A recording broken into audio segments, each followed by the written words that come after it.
Por fin llegaste al lugar correcto. O mejor dicho, a las vibraciones sonoras correctas. Has llegado a descargacultura.unam.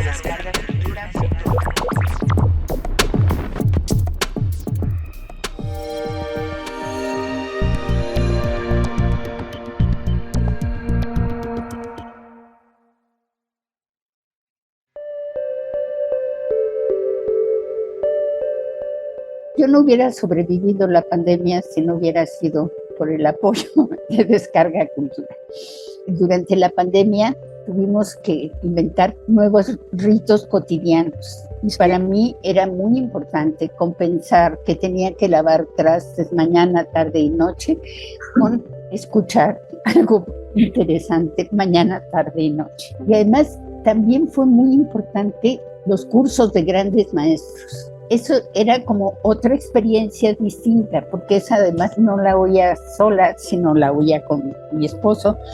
Y teníamos una cita semanal para ver esos programas, ¿no? Eso me gustó muchísimo. También empezamos a escuchar los programas de ópera. Fue ir explorando otras partes del catálogo enorme de Descarga Cultura.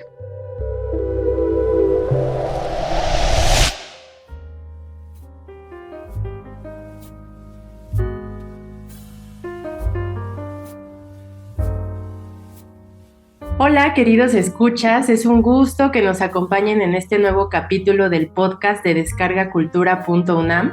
Una vez más los acompaña de este lado del micrófono Paola Famizzaí e Isaac Regalado. Estamos muy entusiasmadas de presentar a nuestra invitada de hoy.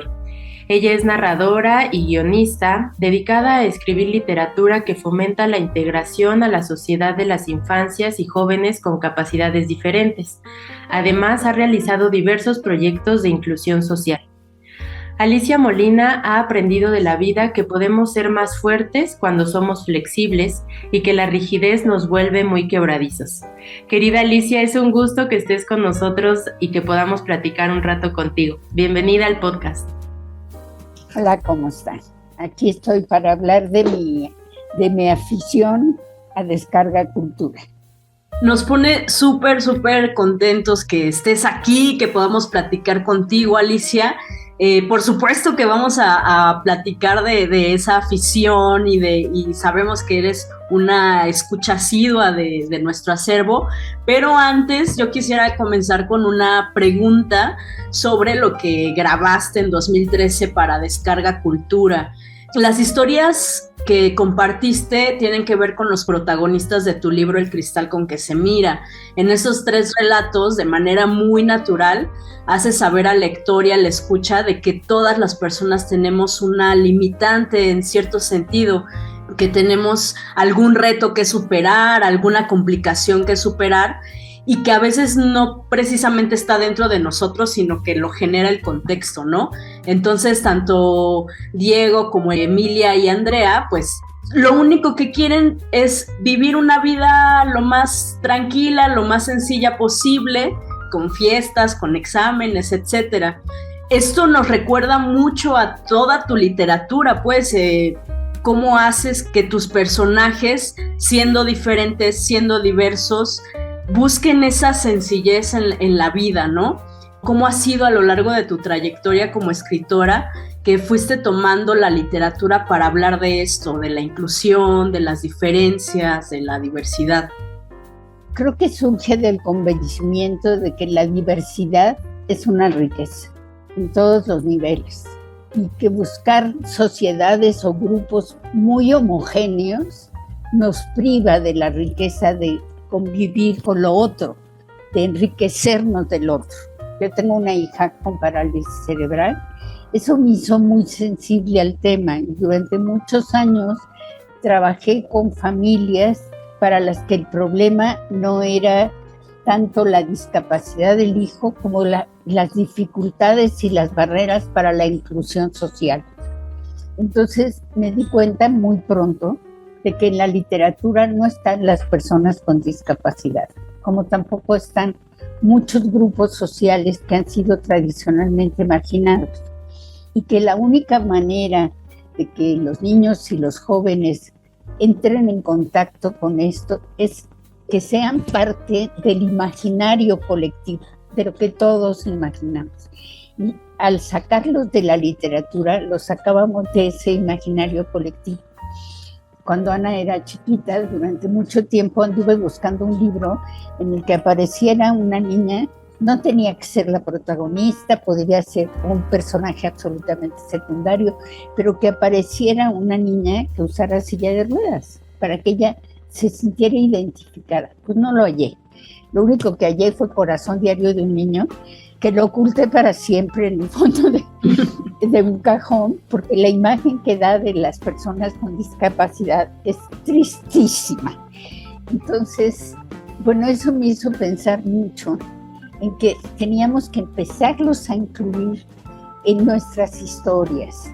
Y por eso a mí en esta historia me interesa tejer la historia de los tres amigos, porque si bien Emilia es sorda, eso le implica una serie de retos, pero también me interesaba que se viera que sus otros amigos, que no tienen discapacidades físicas, también tienen retos que enfrentar. Y que la riqueza más importante para enfrentar ese reto es la amistad, y de eso se trata el cuento.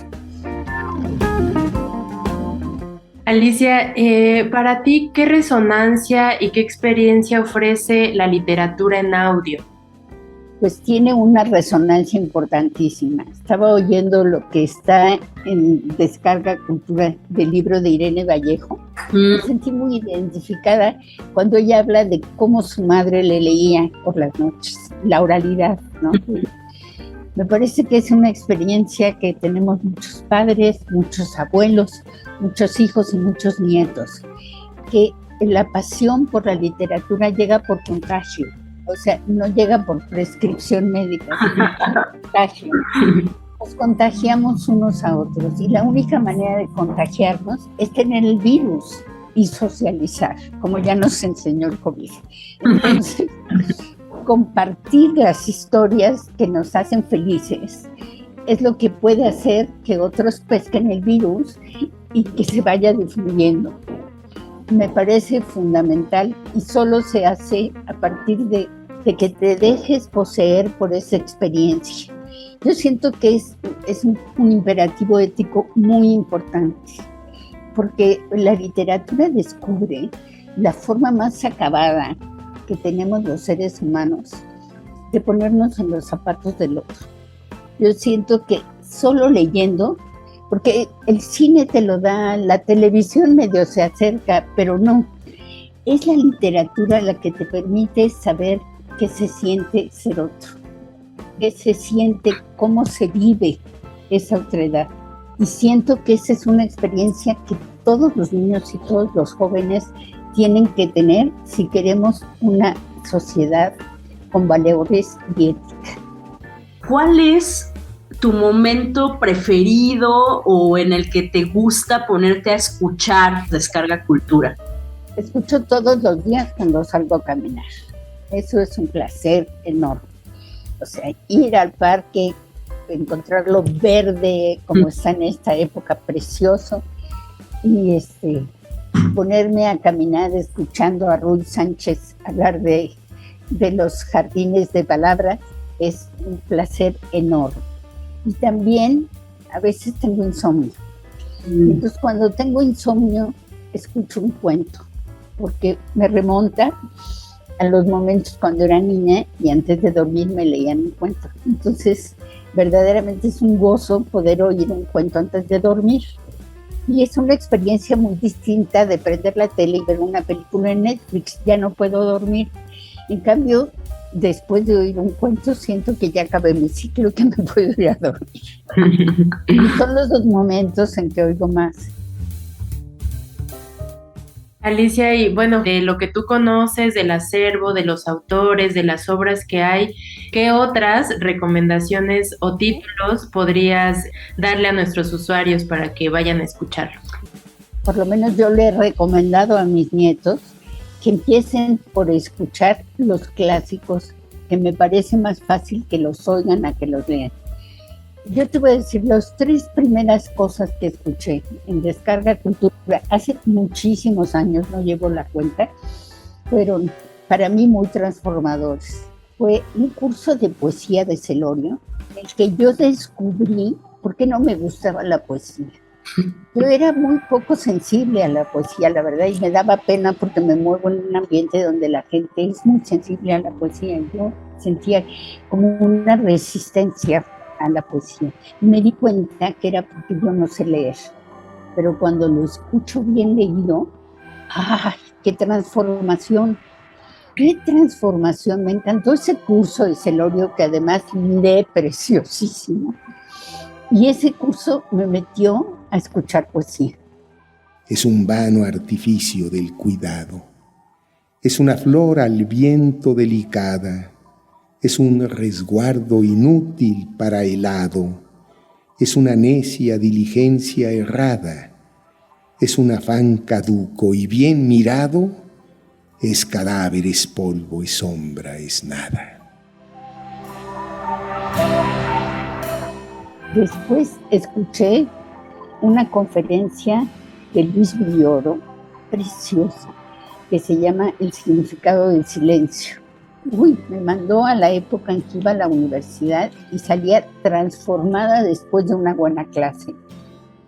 Ahora el silencio suplanta a una palabra u oración y toma sobre sí la función significativa que ésta tendría de pronunciarse. Allí donde el contexto o la situación del diálogo exigiría una palabra, aparece un silencio. También escuché en aquella época un ensayo que estaba en la parte de literatura francesa de Victor Hugo. Precioso, un ensayo sobre su obra y sobre su vida. Entonces, eso fue lo que me fue metiendo. Y después, las voces, ¿no? Para mí es un gran placer encontrar en Descarga Cultura otra vez la voz de amigos a los que he querido muchísimo. Vicente Leñero. Soy Vicente Leñero y estoy en descargacultura.unam. Dolores Castro. Soy Dolores Castro. Escuchar a Javier Sicilia. Soy Javier Sicilia y estoy en descargacultura.unam. Escuchar a Socorro Venegas, que tiene unas narraciones preciosas ahí. Hola, soy Socorro Venegas y estoy en descargacultura.unam. Están ahí, los puedo volver a escuchar. Una cosa muy hermosa. Eso es una forma de visitar a mis amigos. Justo esa imagen se me formó ahorita que nos lo estábamos compartiendo, que estabas ahí charlando con ellos. Hay una que escucho con mucha frecuencia porque me gusta muchísimo, de Pepe Gordon, de José Gordon, que se llama En la Biblioteca del Deseo. Ese cuento leído por él me parece extraordinario. También me gusta oír a Nacho Solares, claro, y a Alberto Ruiz. Pero además, como que me ha permitido ir explorando cosas que me interesan. Fíjate, curiosamente, aunque yo escribo para niños, no he buscado cosas para niños. He buscado más bien literatura femenina. Ok. De qué escriben y qué están escribiendo las mujeres hoy. Me da como un panorama muy amplio, ¿no? Empecé, claro, por las que ya conozco. Uno empieza siempre por lo conocido. Entonces yo empecé primero por las que conozco muy bien. Josefina Vicens, ¿no? Volver a escuchar El libro vacío. Elena Garro, Amparo Dávila, Rosario Castellanos, ¿no?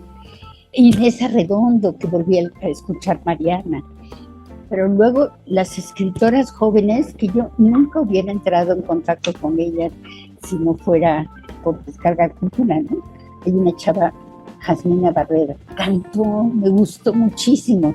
Entonces, bueno, uno usa Descarga Cultura para recordar lo leído, pero también para entrar en otras literaturas, ¿no? Eso es muy rico. Otra razón que me impulsa a buscar qué escuchar en Descarga Cultura tiene que ver con entender al país. Cuando estoy harta de oír las noticias, que no me aclaran nada, que no me dicen a dónde vamos ni quiénes somos, me encanta volver a los libros, y volver a leer El guardagujas de Arreola, y volver a leer a Ibargüengoitia, volver a los que sí me hablan del México que yo quiero conocer y transformar. Entonces, escuchar literatura mexicana a mí me da mucho más sobre el país, cómo viven los otros, cómo somos, ¿no? Entonces, eso me enriquece mucho. Hay un retrato más fiel, ¿no? De nuestras realidades en la literatura. Yo creo que sí, más fiel y más permanente, porque las noticias mañana es otra, no importa, pero los cuentos ahí están y seguimos siendo los mismos. Esa es la riqueza. Oye, Alicia, yo escuché en alguna entrevista que te hicieron una anécdota que compartías de que tu hermana te regaló un cuaderno y te dijo, aquí escribe todas las mentiras que quieras. No, es una historia. Es la historia de un cuento que se llama Cuéntame la mentira. Ajá. Una vez mis nietos estaban indagando cuál había sido el castigo más grande que me habían dado en la vida, y el castigo más grande que me dieron de chica fue en la escuela, porque me cacharon diciendo una mentira. Era una escuela de monjas, entonces me hicieron ir a pedir perdón salón por salón a toda la escuela, porque con mis mentiras había lastimado al niño Jesús. Bueno, fue una cosa horrorosa. Pero mis nietos estaban más interesados en cuál había sido la mentira que en el castigo. Claro. Entonces empezaron a torcerme la mano de 1000 formas para que yo les contara cuál había sido la mentira. Y entonces hice un cuento con esa mentira para ellos. Pero en realidad a lo que iba este asunto de las mentiras es que yo tenía una hermana 6 años mayor que yo, que fue la que me regaló un cuaderno. Ella era la encargada de llevar la mala noticia a la casa de que yo me había portado muy mal. Se paró de camino a la casa, compró una libreta y me la dio. Y me dijo, ¿sabes qué? Te salen muy bien, ya no digas mentiras, escríbelas. Y entonces me metió en el mundo de la ficción. Yo le agradezco mucho a mi hermana. Yo creo que todos los niños tienen el derecho de tener un espejo como el de mi hermana. O sea, mi hermana no vio una niña mentirosa, vio una niña imaginativa y eso me reflejó. Me hizo sentir muy bien, me cambió el panorama, me cambió desde luego ese día que había sido terrible para mí, me lo modificó para siempre. Pero me abrió la puerta de cómo la ficción es una manera de explorar a través de las mentiras, de llegar a la verdad. O sea, es como una forma muy curiosa de inventar para explorar la realidad, para descubrir la verdad. Fue una experiencia para mí muy fundante, ¿eh? Y que es algo que has hecho durante tantos años, Alicia, a través justo de la ficción o de las mentiras, darnos tantas realidades y darnos tantas verdades, ¿no? Que a veces no son tan evidentes para las personas, y tú nos has acercado a eso. Te agradecemos muchísimo, Alicia, este tiempo, te agradecemos tu voz, te agradecemos tus historias, y pues estamos también como ya listos para escuchar lo que a continuación viene en el episodio, que son precisamente los cuentos de Alicia Molina, que grabó en 2013 para descargacultura.unam.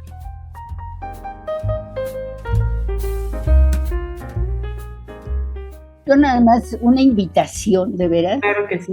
A que la gente explore el catálogo de Descarga Cultura y haga su lista, porque de veras que uno puede hacer una lista de deseos ahí y llevarse meses escuchando lo que está al alcance de nuestra mano gracias al trabajo que todas ustedes hacen.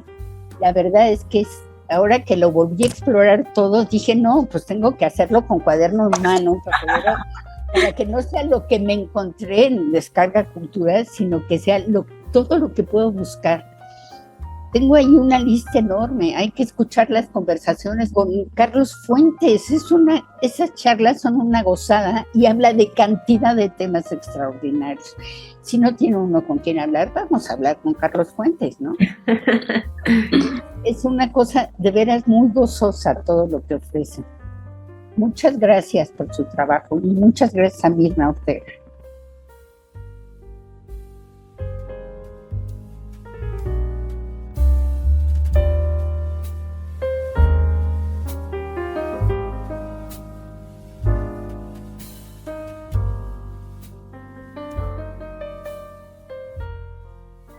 Del libro El cristal con que se mira, Emilia.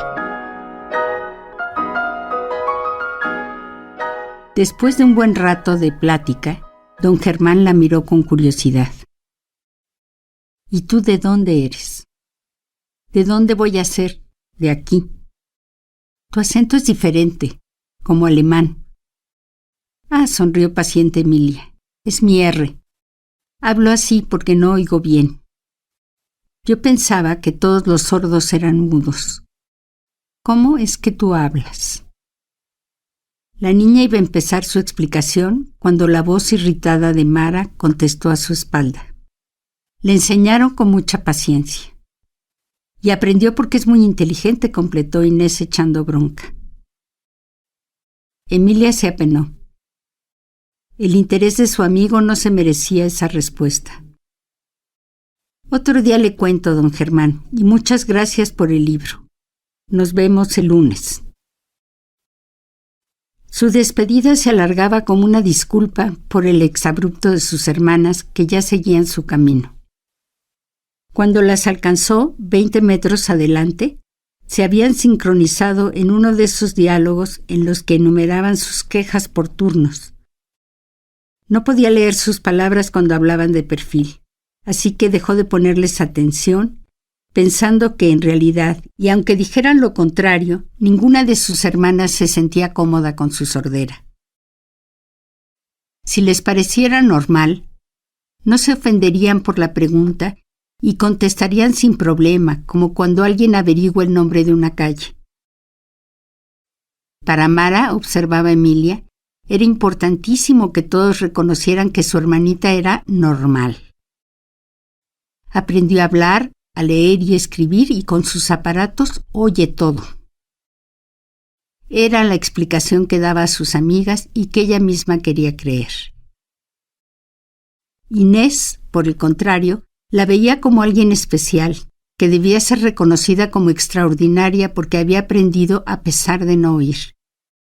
Como si por eso fuera más lista. Ninguna de las dos podía entender que Emilia nada más era diferente. No era igual que las otras como pretendía Mara, y tampoco era mejor como suponía Inés para ocultar su miedo de que alguien la considerara menos. Simplemente era distinta. Emilia lo aprendió de Tere, su maestra cuando era pequeña, que también era sorda. Fue en esa época cuando la niña empezó a percibir que algo la distinguía y separaba de sus hermanas. Primero creyó que de alguna manera le hacían trampa. Sabían algo que ella ignoraba. Compartían un truco indescifrable. Le llevaría varios años de mucho esfuerzo adueñarse del código secreto, del lenguaje que los demás habían asimilado casi sin sentir. Tere lo explicó con una sola frase. Eres distinta, Emilia. Todos somos diferentes y nadie es perfecto. Le dio muchas vueltas a esa frase. Cuando lo platicó con su papá, él recordó un cuento que leyó en un libro tiempo atrás, El Club de los Más Más. Se trataba de una asociación muy exclusiva. Sus miembros contaban entre lo más selecto de la sociedad y para ser admitido el requisito indispensable era ser más. Se reunían ahí los más altos de los chaparros y los más chaparros de los altos, los más gordos de los flacos y los más flacos de los gordos, los más tontos de los listos y los más listos de los tontos, los más bonitos de los feos y los más feos de los bonitos. La lista se alargaba un poco cada vez que Alfredo lo contaba y las 3 niñas contribuían con nuevas categorías para los socios del club. En las reuniones anuales de esta agrupación, en las que no podía faltar ninguno de los agremiados, se organizaba un concurso muy importante. Quien lo ganaba se hacía acreedor a un enorme trofeo que llevaba 50 años adornando el gran salón, en espera de alguien capaz de resolver el enigma. Se trataba de distinguir quién era el más alto de los chaparros y quién el más chaparro de los altos, dónde estaba el más gordo de los flacos y dónde el más flaco de los gordos. Ese juego marcó su infancia. Antes de entrar en la casa, Emilia les preguntó a sus hermanas: ¿se acuerdan del club de los más? Diego.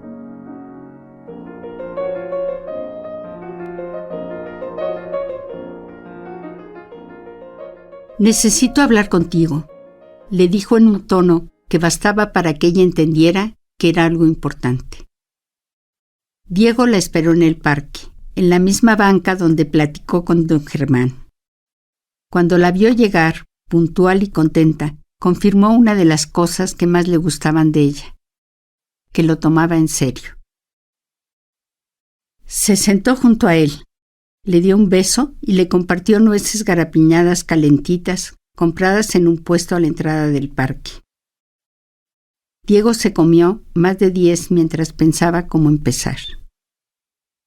Ma, quiero saber algo que te he preguntado otras veces, solo que ahora ando en busca de toda la verdad. No se vale que me contestes diciendo que me quieres muchísimo y que tu amor vale por 2. Eso ya lo sé. Diego guardó silencio un momento y lo soltó. ¿Por qué no tengo papá? Ahora fue Lisa quien hizo una pausa larga. Llevaba años esperando esa pregunta. 1000 veces pensó qué iba a contestar y ahora no sabía cómo, aunque estaba decidida a hablarle con sinceridad. No tienes papá porque la decisión de tenerte fue solo mía. Nunca le dije a él que estaba embarazada, explicó mirando los ojos a su hijo. ¿Por qué? Fue la pregunta de Diego. En su mirada, Elisa percibió un esbozo de reproche. Le pasó el brazo alrededor de los hombros y lo atrajo hacia sí. Lo quería sentir junto a su corazón para hablarle de esto. Te voy a contar desde el principio. Tú sabes que yo viví con tus abuelos y tus tías en Pátzcuaro hasta que terminé la prepa. Ese fue un año bien difícil. Murió mi papá, se casó tu tía Male, nacieron los triates de mi hermana Irma. Yo tenía muchas ganas de venir a estudiar a la universidad. Desde entonces quería entrar a sociología. Pensé aplazarlo porque mi mamá estaba muy sola, Irma necesitaba mucha ayuda con los niños, Mali se iría a vivir a Morelia. Sin embargo, las 3 me animaron diciendo que mi papá se hubiera sentido muy orgulloso de tener una hija universitaria y pues me vine para acá. Tenía 18 años recién cumplidos y aunque me daba un poco de miedo, me encantó la ciudad, la universidad, los compañeros, las materias que estudiaba y los maestros. A los 3 meses de estar en la facultad lo conocí. Yo apenas iba entrando y él ya era alumno del último grado. Me gustaron sus ojos negros, su pelo rebelde como el tuyo, su pasión al discutir, la forma serena en que argumentaba en las asambleas. Yo ya estaba clavadísima y él ni siquiera me volteaba a ver. Hasta un día. ¿Fue amor a primera vista? No, fue como a 11ª vista. Yo empecé a trabajar en una planilla para las elecciones de la sociedad de alumnos. Ahí empezamos a hablar. Primero de política universitaria, después de literatura, de cine, de qué hiciste ayer y finalmente de amor. ¿Cuánto tiempo fueron novios? Todo mi primer año de la carrera. Luego yo me fui de vacaciones a mi casa y estando en Pátzcuaro me di cuenta de que venías tú. ¿Y qué sentiste? Una mezcla de susto y muchísimo gusto. Elisa cerró el abrazo sobre Diego y le dio un beso en la frente antes de continuar. No les dije nada a mis hermanas ni a mi mamá. Me urgía contárselo a él. Así que me regresé a mitad de las vacaciones. Lo llamé y quedamos de vernos en un café. ¿Entonces sí se lo dijiste? ¿En qué quedamos? Elisa le tomó la mano a Diego para darse valor y seguir hablando. Llegué al café bien nerviosa y todavía lo tuve que esperar los 10 minutos que tardó en llegar. Todo se iluminó cuando él entró. Venía eufórico, contentísimo. Yo hasta pensé que a lo mejor ya lo sospechaba, pero no. Estaba feliz porque le acababan de dar la noticia de que ganó una beca para ir a estudiar una maestría en Inglaterra. Sentados en aquel café, cerca de la universidad, lo oí hablar durante 2 horas de sus sueños, de su carrera como investigador, de sus planes de viajes y aventuras, y descubrí que en esos proyectos no entraba yo. Oyéndolo confirmé que él había hecho una elección. Su relación conmigo era secundaria. Lo esencial, lo importante, lo esperaba en Londres. Aquello que yo pensaba inmenso, para él no era tan grande. ¿Y no le dijiste nada? No. Necesitaba tiempo para pensarlo.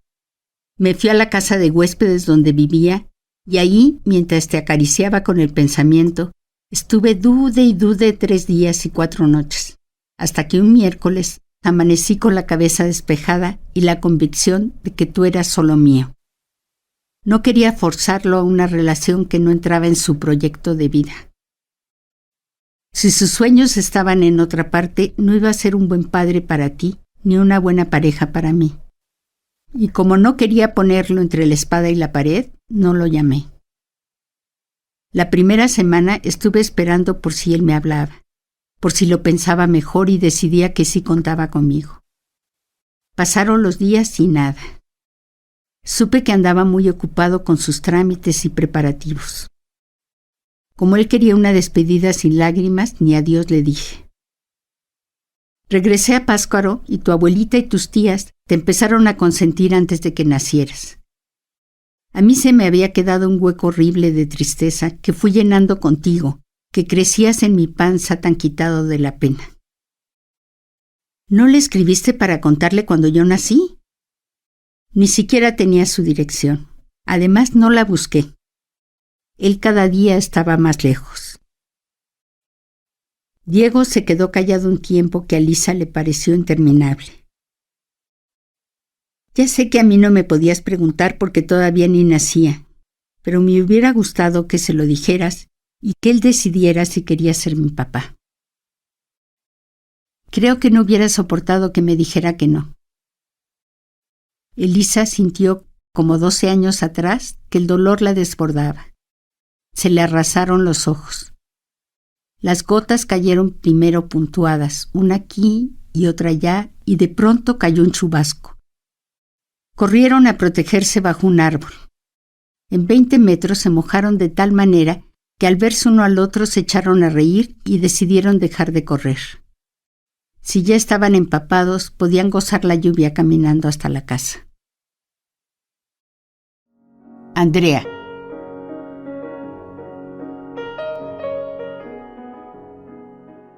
A las 7:30 de la noche, el balcón de la recámara de Andrea era un lugar ideal. Los árboles del parque vecino habían crecido hasta la altura del barandal y se mecían con el viento, soltando un perfume suave de huele de noche, un sonido cadencioso y un movimiento de olas verdes de ida y vuelta. El verano había traído ese horario nuevo en que anochece tarde y empezaban a colorearse de rosa todas las nubes. El sol se estaba metiendo de cabeza en el gimnasio de la escuela vecina, o al menos así lo veía Andrea desde su atalaya. Había pasado una tarde tranquilísima, encerrada en su cuarto, debido a una extraña llamada que recibió de Emilia. Su amiga insistió en que había que repasar matemáticas y ortografía porque había soñado que habría examen sorpresa el viernes. Era una locura. Andrea no confiaba en oráculos, pero por alguna extraña razón a Emilia le creía cualquier cosa que dijera. Así que le dedicó media hora a hacer la tarea y 2 más a estudiar matemáticas.